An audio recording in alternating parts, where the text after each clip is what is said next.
Welcome back to the Sunday Business Page. Cheer on to victory and fame, for the blue and gold shall conquer as of old. So fight, Pitt, fight.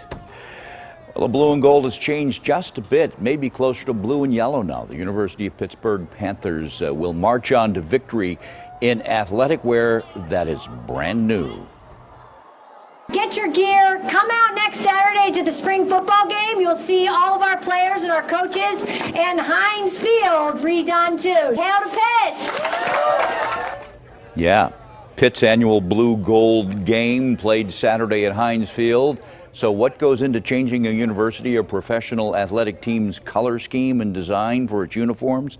Why is college athletics merchandising such a growing part of a university's branding and appeal? This morning, we welcome Christian Spears to the Sunday Business Page, Deputy Athletic Director at the University of Pittsburgh, who was very much involved in this branding process from the start. Good morning, Christian. Enjoyed talking to you so far this morning before we even got on camera. What's so important about the colors and the uniform and the logo?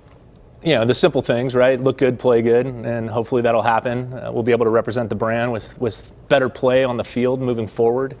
But there's also... Didn't you look good before with the old stuff? You know, you could argue that we did, certainly, but there is something special about going back to what made this place so great. And early in the 70s, and the teams were just really exceptional, and Tony Dorsett and Dan Marino, and being able to kind of draw back from some of those teams and what they wore. Pitt is it. Nike's version of what they wore back then kind of connects back to the past, and that was something that was important to us. And I think we did that with the new colors. Yeah. What's been the reaction? Primarily positive, right? I mean, we really did a deep dive in trying to make sure that we did this right. So many people have approached Heather or I on the street and just simply said, hey, you've done what I've always thought we should do, right? Which was go back to some of the throwback colors that we once had.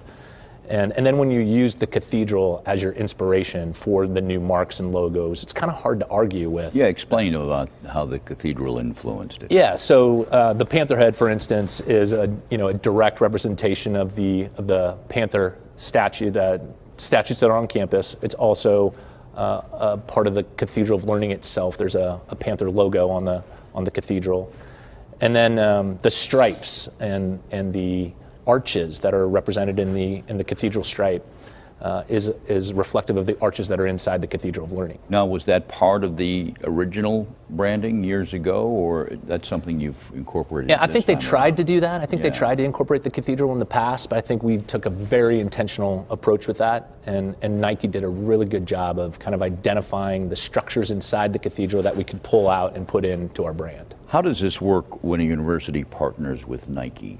Is that lucrative for the athletic program? It certainly can be. We anticipate the merchandise elements being, substantially more than we've had in the past.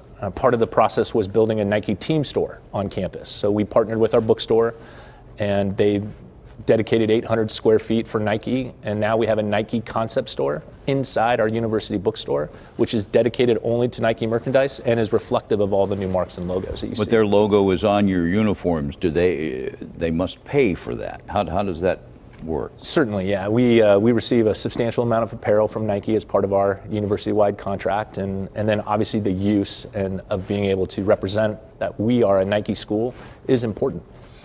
And of course, now you hope everybody wants to get a new jersey, right?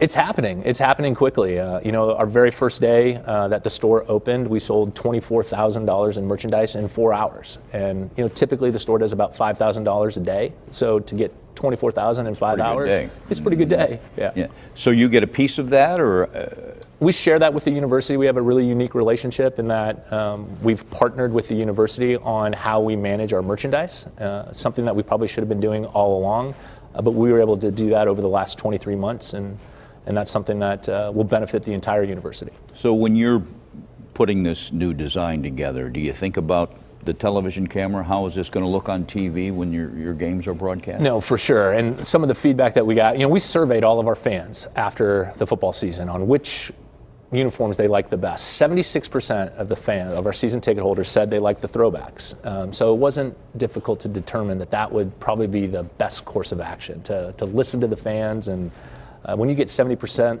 of anything, of approval, you need to listen. So now you're not going to have throwback uniforms, or are you? We're not, yeah. So our throwbacks are our everydays, Yeah. right? So this will be what we wear moving forward, and we'll come up with some alternates down the road and do some fun things with Nike like other schools do. But this is going to be our primary, and I think people will enjoy it. So what should folks walk away from this thinking? This is good for the university, this is good for the athletic program, or it's just an image-making event? No, it's very good for the university. It's very good for the athletic program. And I think it's very good for Pittsburgh. Again, we connected to something that's bigger than ourselves. How so? Well, when you use the Cathedral of Learning as your inspiration, that building is iconic, and it's bigger than the University of Pittsburgh. It's something about this region and this state when we took on that project years ago, decades ago.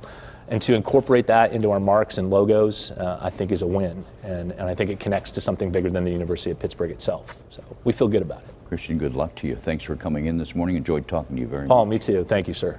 Yeah. Christian Spears, Pitt's athletic director. Now, when the Sunday Business Page continues, why an executive leadership academy at Carnegie Mellon University is making great strides in investing in African American management talent. Stay with us.